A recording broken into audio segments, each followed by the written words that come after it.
The Institute for Faith and Freedom at Grove City College presents Keeping the Faith with your host, Senior Fellow Joe Wolcott. Psalm 18. The Lord is my rock and my fortress. To the choir master, a psalm of David, the servant of the Lord, who addressed the words of this song to the Lord on the day when the Lord delivered him from the hand of all his enemies and from the hand of Saul. He said, I love you, O Lord, my strength. The Lord is my rock and my fortress and my deliverer, my God, my rock in whom I take refuge, my shield and the horn of my salvation, my stronghold. I call upon the Lord, who is worthy to be praised, and I am saved from my enemies. The cords of death encompassed me. The torrents of destruction assailed me. The cords of Sheol entangled me. The snares of death confronted me. In my distress I called upon the Lord. To my God I cried for help. From his temple he heard my voice, and my cry to him reached his ears. Then the earth reeled and rocked. The foundations also of the mountains trembled and quaked because he was angry. Smoke went up from his nostrils, and devouring fire from his mouth. Glowing coals flamed forth from him. He bowed the heavens and came down. Thick darkness was under his feet.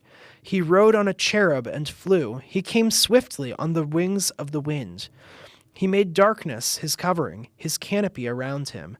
Thick clouds, dark with water. Out of the brightness before him, hailstones and coals of fire broke through the clouds.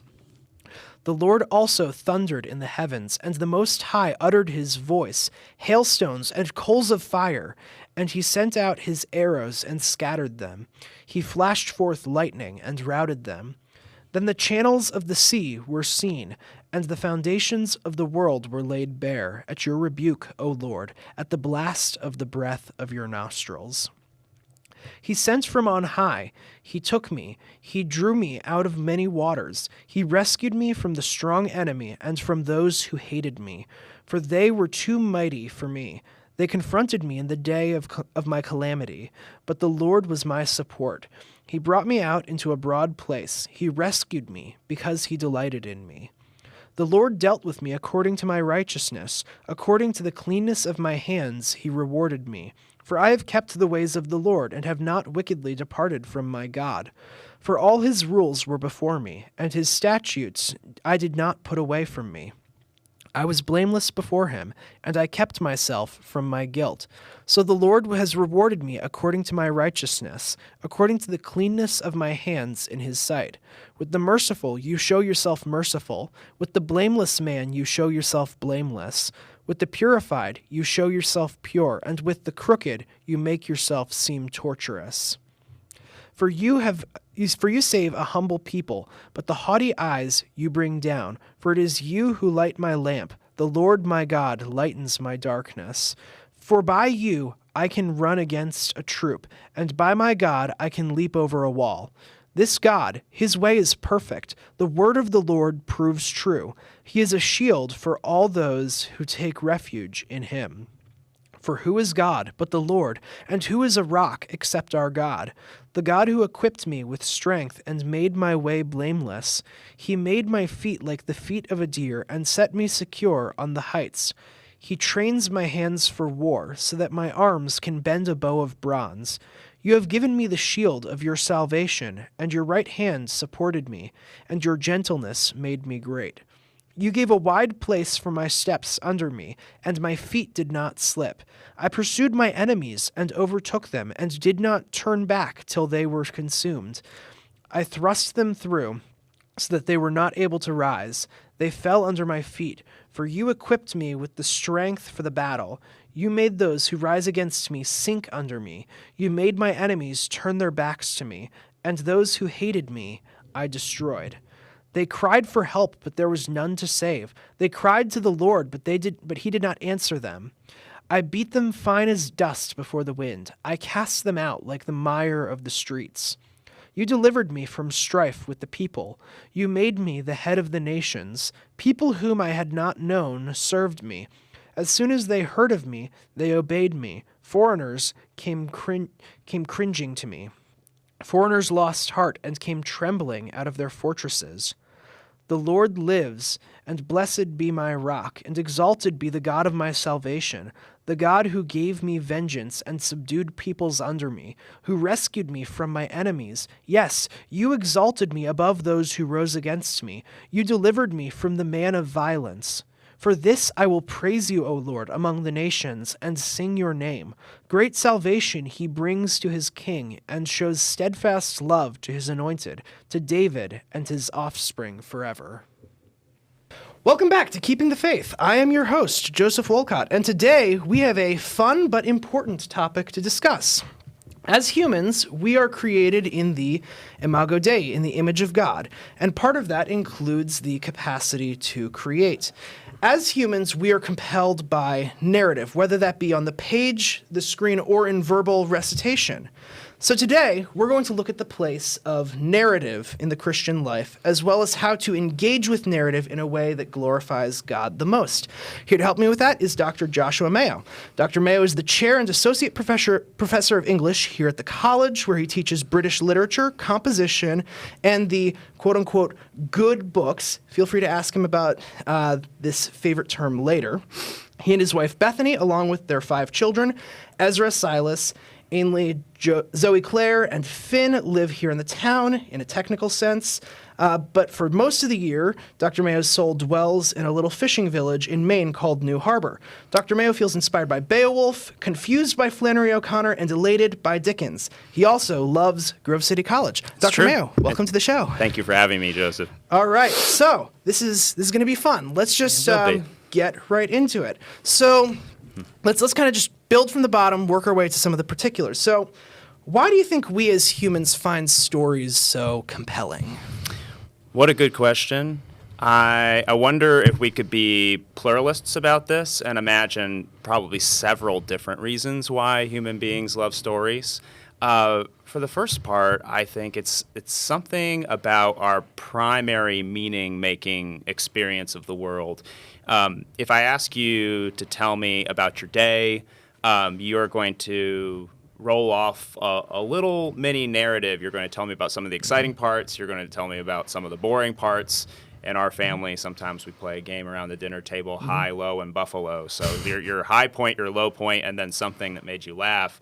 Well, that's a narrative way of making sense of your life. And so you could make a good case that one of the reasons why narrative is so important to humans is it's the basic framework, the basic lens through which we experience our lives. But I also like what Lewis has to say. He has a great book, Experiment and Criticism. I don't know if you've come across this book, but at the end, he talks about the human desire to leave our own world and enter into the world of another.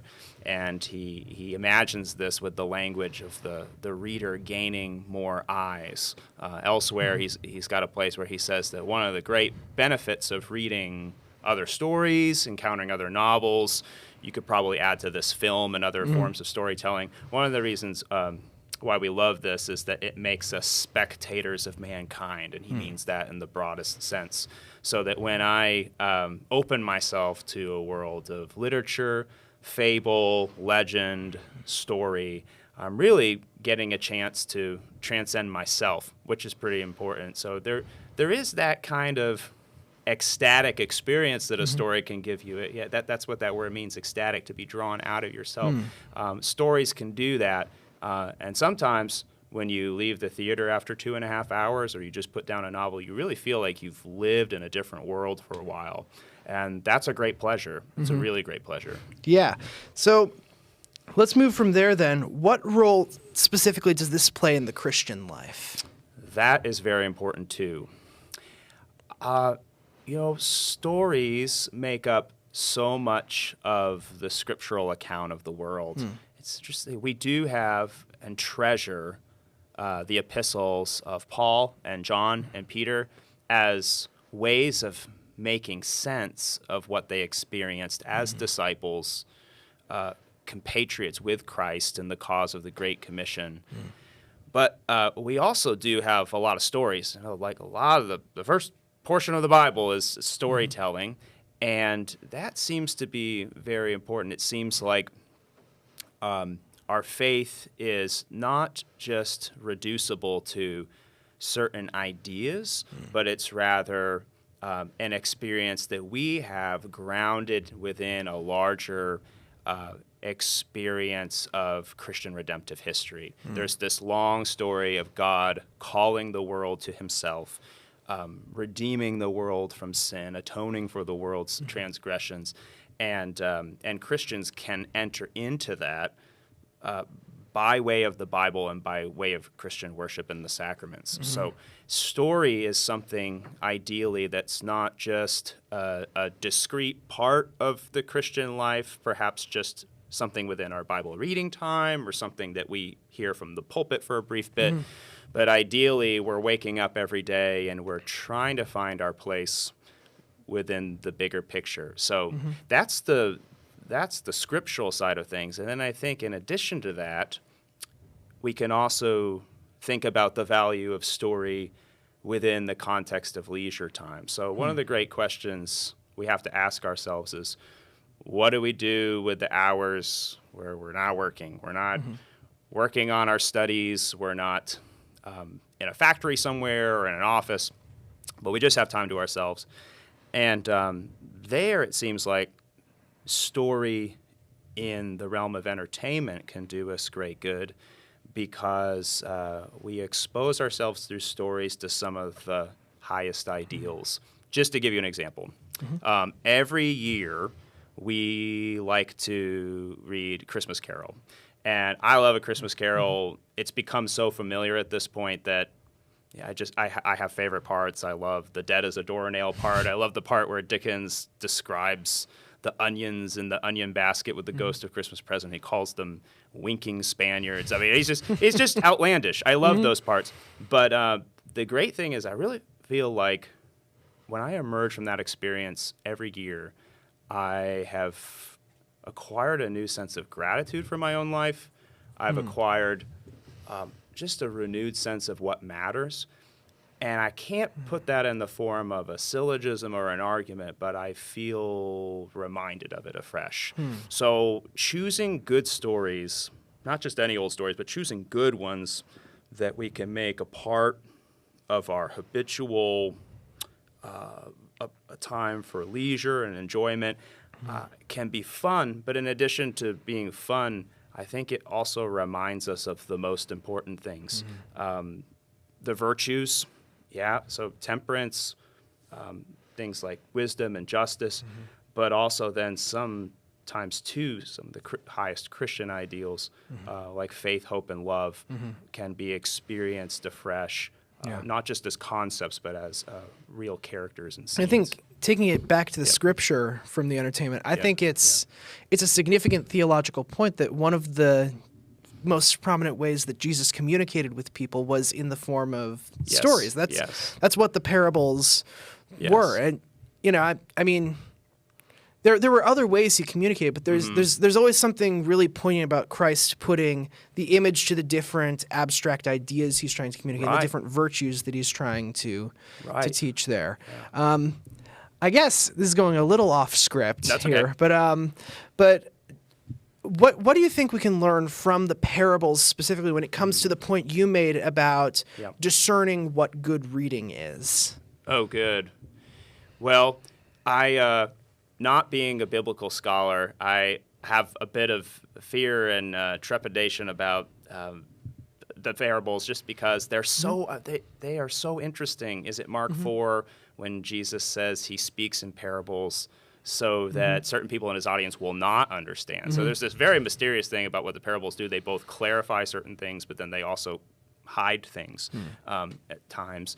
So I don't know, but certainly the parable is a literary genre. And so to understand the riches of what Jesus is saying in those passages, it's not just like we can download that information directly as though somehow we could translate that message into a series of bullet points or something. But it's a form that we have to learn and to acquire. And I'm still a baby at that particular genre, but I'd like to learn more.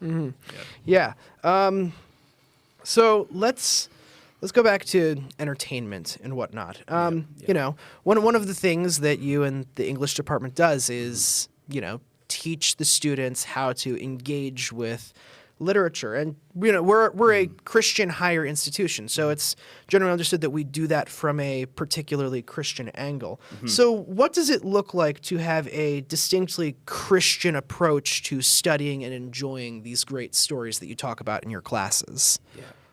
Well, that's a hard one to answer, but I would start here. I had a moment of realization a few years ago that I sometimes share with people. It was a kind of like a Bible radar going off kind of moment when one day I was trying to put together a plot synopsis for the Odyssey. And have you read the Odyssey or dipped into it before? Okay.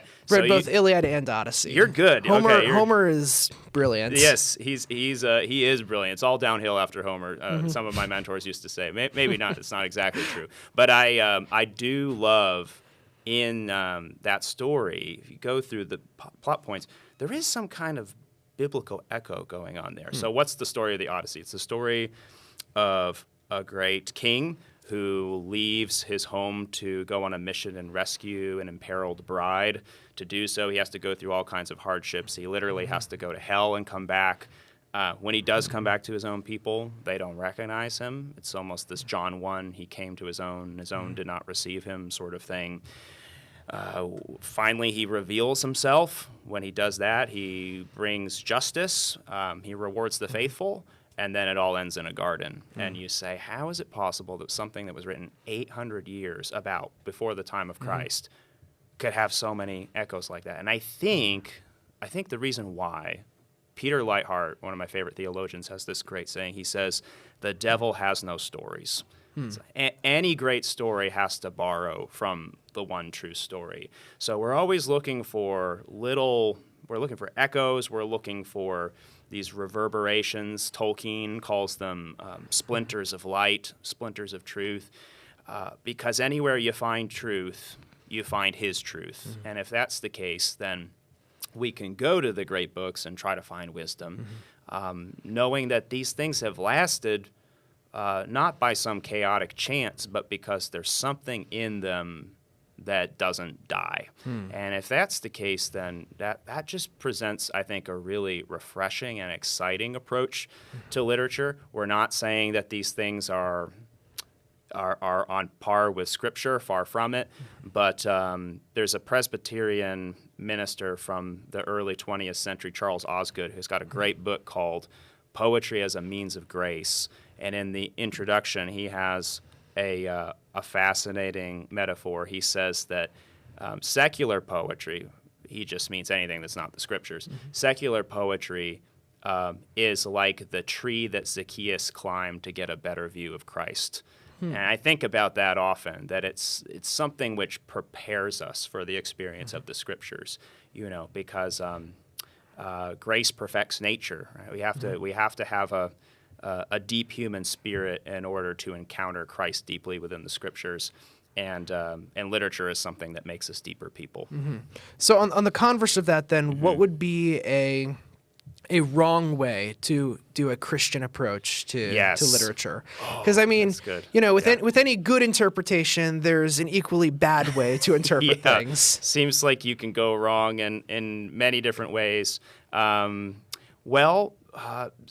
of the bad ways you might try to reduce literature to ideas in a certain way, so that when I read, say, Frankenstein, I think, oh, well, this is Romanticism. Or I read Voltaire and I say, this is Enlightenment thinking, pure and simple. Or if I read, I'm not actually a huge fan of Hemingway, but if I just say Hemingway is modernism, then what I've done there is I've really tried to obviate the literary form to get at the idea alone. And I do believe the ideas of literature are very important. In fact, they can be life-giving or they can be very misleading. But to try to just look at a literary work as a container of ideas is, I think, a mistake. And maybe this is a mistake that could be easy for some Christians to make because we are rightly concerned about ideas. We think that ideas matter. We think that, in the great phrase from Richard Weaver, ideas have consequences. So we're alert and attuned in a good way, but we have to remember that literature is also an experience, and so what the poet or the author is trying to do is give us wisdom through that experience, and perhaps the best way that we could faithfully read a work of literature, the best way we could respond to it is ask, is there any wisdom coming to me through those images? And then approach that with a discerning mind, just as we would approach philosophy or sociology or economics or any other subject matter. And are there any practical ways or any authors or anything that you would suggest to help listeners and help students thread that needle? And would that be authors of imaginative literature or maybe commentators on... Commentators, Okay, like people talking about the philosophy of reading books to help them understand, okay, here's how to do it, here's how not to do it. Yeah, great question. Charles Osgood, whom I just mentioned, would be one of those thinkers. The rest of the book is gold. I also really love Louise Cowan, who was a literary critic in the 20th century and the beginning of the 21st century. She did a great job trying to persuade her own Christian community of the value of literature. And she's got one essay in particular that I'd highly recommend, and it's I think it's called The Necessity of the Classics. She's got two, actually. The Necessity of the Classics, and then the other one, if I'm not botching the title, is What Hath Jerusalem to Do with Athens? So it's picking up on that question from Tertullian. Either one of those are great reads. They're very accessible, and I just think she makes a number of great points in a very winsome way. And as far as the practices of reading, do you think that, like with the advent of audiobooks and with televising all our stuff and all that, do you think there's something we're losing with that?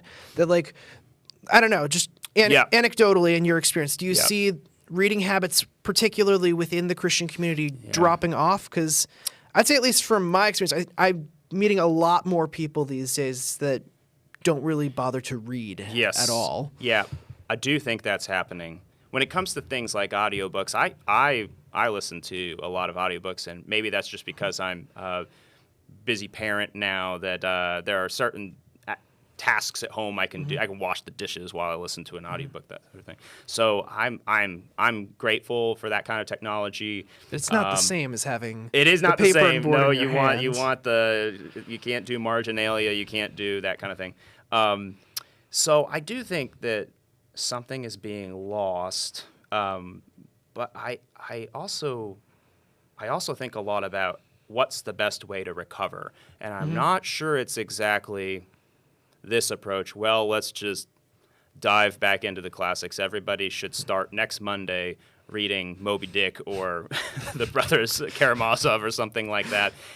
In fact, when my little playful thing in the bio there about good books, I'm a big fan of this idea of reading good books in preparation for the great books. Okay. So you might define good books as texts which have lasted, but don't necessarily try to climb the heights of philosophy and great ideas in the way that, say, something like Cervantes or Shakespeare or some of these other masters. So what would be an example of a good book? Great question. Something like Sherlock Holmes, Treasure Island.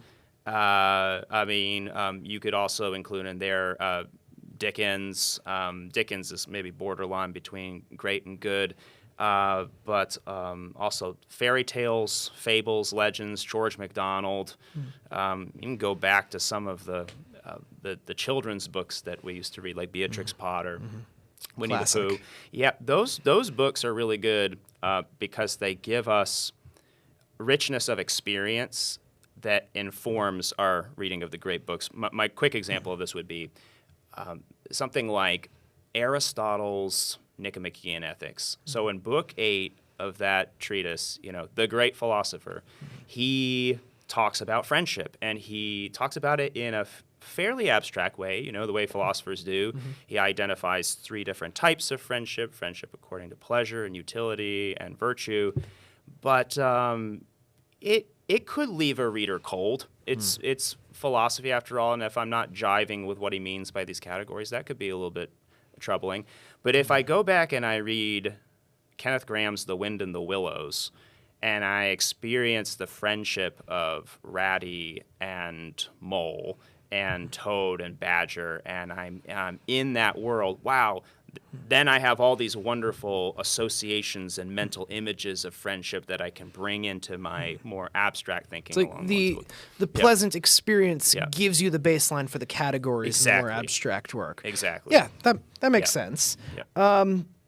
So I guess one other thing I really want to hit here, and we could take a good chunk of time to discuss this, but it's the way that morality, like our morality, should engage with stories, particularly stories that have expressly anti-Christian messages. So I picked 2 examples that are particularly relevant to the time in which we're recording this. So Dune, both the book and the movie, for example, have very outright anti-religious messages. So like how do we thread the needle with stuff like that? Is there a way to read pagan, anti-Christian books that still has some sort of edifying value to it? Yeah.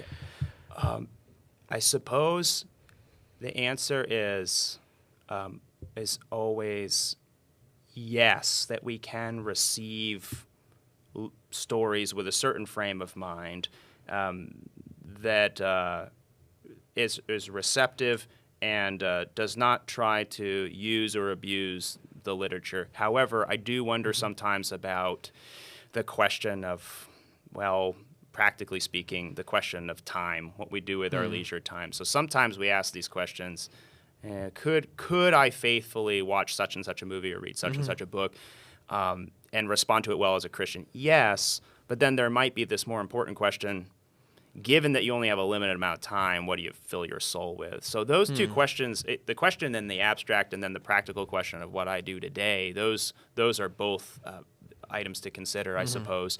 Yeah, and there is also a difference between, this is maybe sort of skirting around your question rather than directly answering it, but maybe there is a difference between pagan work and then anti-Christian work. So when I encounter Homer, I still encounter a cosmos that has divinity in it, a cosmos that has nobility in it, heroism, some amount of self-sacrifice, these things. It's certainly not a Christian world. It doesn't have those same ideals, and there's no room for forgiveness.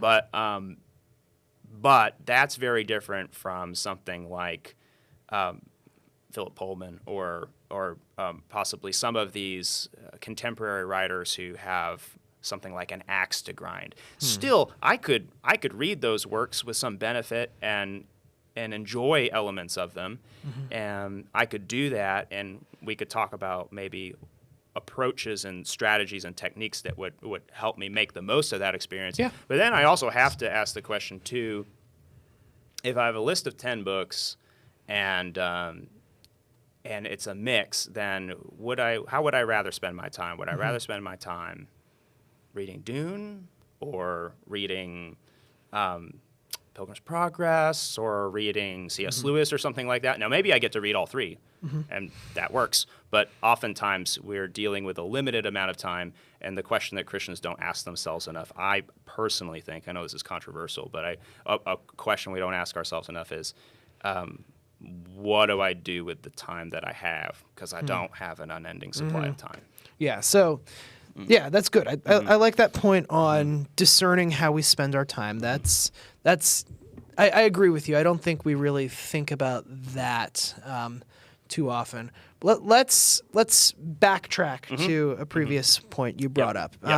So let's say, hypothetically, I'm someone who hasn't read a lot. This is the hypothetical character, not me Not you. as a person. But let's say I've decided to spend my time reading something like Dune that has very anti-Christian messages. Yep. How would you go about properly approaching something like that?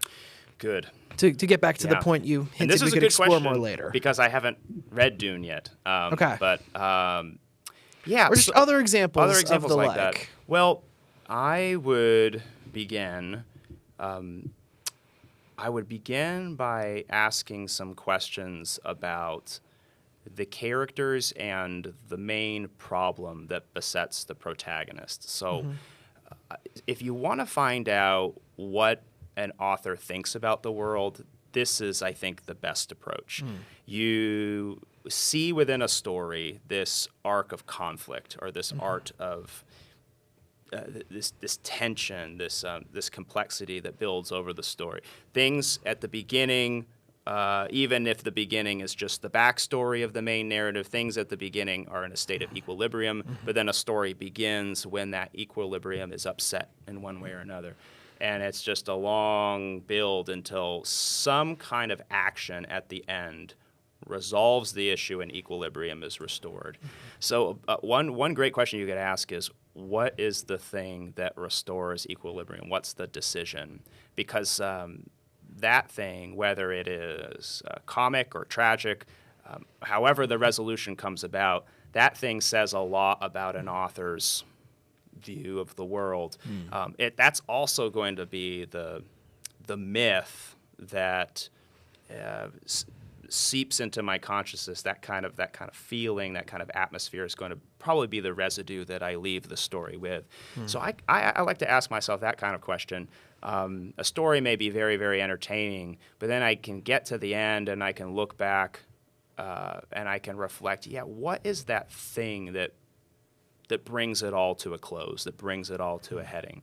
And then is that a kind of action? Is that a kind of move that I want to celebrate? Another thing you can think about is it's like characters are what John Truby calls variations on a moral theme. So very often there is a central theme to a story, and each character is a slightly different take on that theme. Give you an example of this. And As You Like It by Shakespeare, which is one of my favorite plays.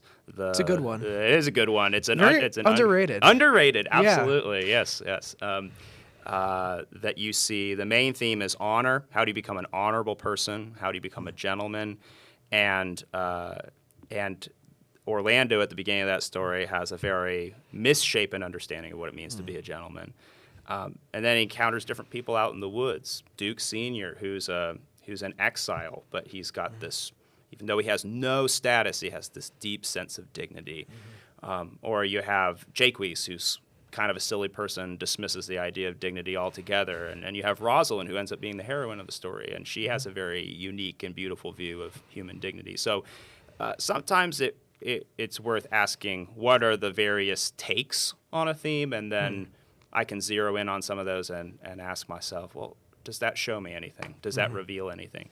And it might be that an author has a kind of public agenda against Christianity, but nevertheless, within the story world, within the myth of the novel, ends up affirming a lot of things that we think are really beautiful and important, despite himself or despite herself. We can sometimes find that glory. And that goes back to the Peter Lightheart idea that the devil has no stories. If a story is truly great, it's going to be borrowing on the one true myth, as Lewis would think of it. Yeah, and one would imagine even the stories that are horrible perversions of the true myth, there's always something that'll inevitably shine through despite the author's intentions. I think so. Yeah. Yeah, no, that's very good, very helpful stuff. I guess on another element here, to take it to the film side of things, Oppenheimer just won Best Picture at the Oscars. The question here is sort of, where do we draw the line with patronizing certain art? Because Oppenheimer is it's this very well told story. It's a visual master. Have you seen the movie? Yep. There are those three scenes where it's kind of very much in your face, graphic nudity and whatnot. Yep. And I ask this because a relative posed the question, this pretty much same question to me, and I wasn't quite sure how to answer it. Yeah. Where do we draw the line with patronizing that? Because, if we're paying for the whole movie, we're paying for the whole movie. Yep, that's right. In your face, sinful stuff included. Yep, that's right. Well, it does help. It does help that now we have websites and things that can alert us to objectionable content. Plugged-in's a really good one. Plugged-in's a good one. Internet Movie Database is not a Christian source, but they have that Parents Guide function that'll tell you about. It'll just give you warnings about certain elements. So those things are helpful. It's a great question. I would say that we should. I would say we should think first about, again, the ratio of what we consume. So I go back to a great piece from Lewis where I think it's in his introduction to Athanasius, where he talks about this ratio between old books and good books that we have that we should Would this be in his introduction to On the Incarnation? That's it. That's it. In that book, he talks about how we should alternate back and forth between old books and good books, and that would be a good practice to adopt with movies, I would think, as well. Things that are new, things that are fresh, but then also to go back to some old classics that we know are worth watching. A lot of the time, if I think back on my movie consumption and cinematic experiences, I can see myself in front of the TV wasting time scrolling for the thing. We spend so much time scrolling for the right thing. When I know that there are Frank Capra movies I haven't seen that would be wonderful to watch. When I know that there are Sergio Leone spaghetti westerns that I could watch that would be a delightful Classics. experience. So that would be helpful. First is to try to maybe to try to change our diet a little bit. But when it comes to particular films like that, I do think that the most important thing about film is the image. So you could have a kind of philosophical conversation after watching a Martin Scorsese movie that would try to process the worldview of the movie, that would try to tease out some of the moral messages of the film.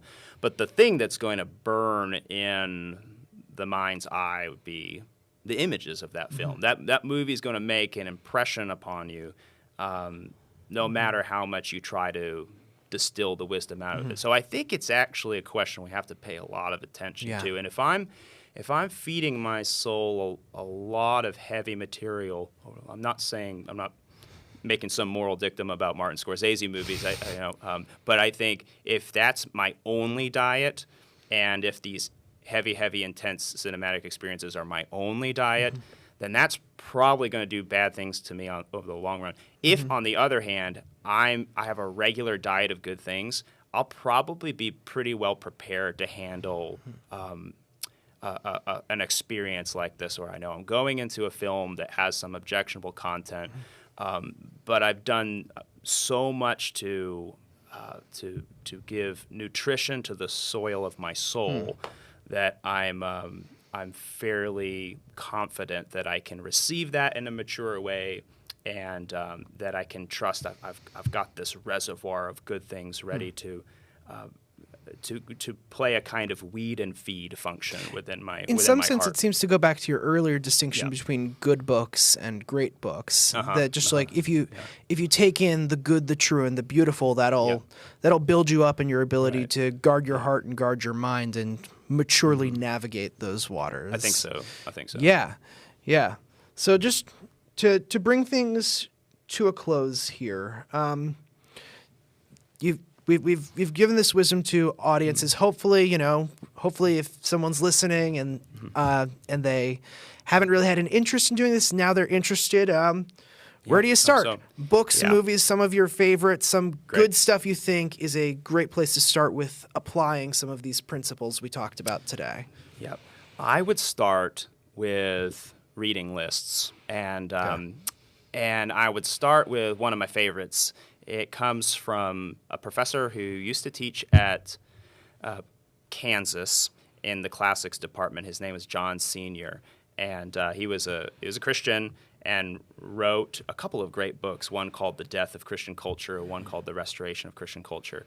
And in the back of one of those books, I can't remember which one, I think it's Death of Christian Culture, he's got a list of what he calls the 1,000 good books. he's the one who coins this term. So it's a list that's broken down from nursery days to childhood to adolescence to youth. And it's a great reading program. But for those of us who think, I didn't really read a lot as a child, but I would like to catch up, as it were. And I don't think I'm maybe ready to start right away by dipping into Chaucer or something like that. Then this good books list is wonderful because it's a source of great literary enjoyment. It's full of pirate stories and mysteries and things like that. But the kind of high quality stuff that's lasted. Then when we fill our mind with these images of goodness, we can build up to better and better things. I would also say that I would highly recommend that you try to adopt some sort of read aloud experience within your home, within your family, maybe even with some friends. Maybe the best thing that you could do to solidify your practice as a reader would be to start hosting a book club with your friends. So get a couple of friends together, decide how you're going to rotate between hosting at your house and then your friend's house. The person who chooses the book gets to cook the meal and host everybody else and goes around that way from month to month. I've been in a book club like this for several years, and it has been one of the biggest blessings to my life as a reader. So those things, right? Not to do it alone, but to really make this an enjoyable part of one's leisure time is, I think, the best way to go about it. So Yeah. those would be a few introductory recommendations. Excellent. Well, very good. Let me just close our episode with this episode's selection from the Heidelberg Catechism. It's Lord's Day 18. Question 46. What do you confess when you say, He ascended into heaven? Answer, that Christ, before the eyes of his disciples, was taken up from the earth into heaven, and that he is there for our benefit until he comes again to judge the living and the dead. Question 47. Is Christ then not with us until the end of the world, as he promised us? Answer. Christ is true man and true God. With respect to his human nature, he is no longer on earth, but with respect to his divinity, majesty, grace, and spirit, he is never absent from us. Question 48. But are the two natures in Christ not separated from each other if his human nature is not present wherever his divinity is? Answer. Not at all, for his divinity has no limits and is present everywhere. For it must follow that his divinity is indeed beyond the human nature which he has taken on, and nevertheless is within this human nature and remains personally united to it. Question 49. How does Christ's ascension into heaven benefit us? Answer. First, he is our advocate in heaven before his Father. Second, we have our flesh in heaven as a sure pledge that he, our head, will also take us, his members, up to himself. Third, he sends us his Spirit as a counterpledge, by whose power we seek the things that are above, where Christ is, seated at the right hand of God, and not the things that are on earth. Dr. Mayo, thank you for coming on the show. It's been a pleasure. Thank you so much. This has been Keeping the Faith. I am your host, Joseph Wolcott, and I will see you all in the next episode.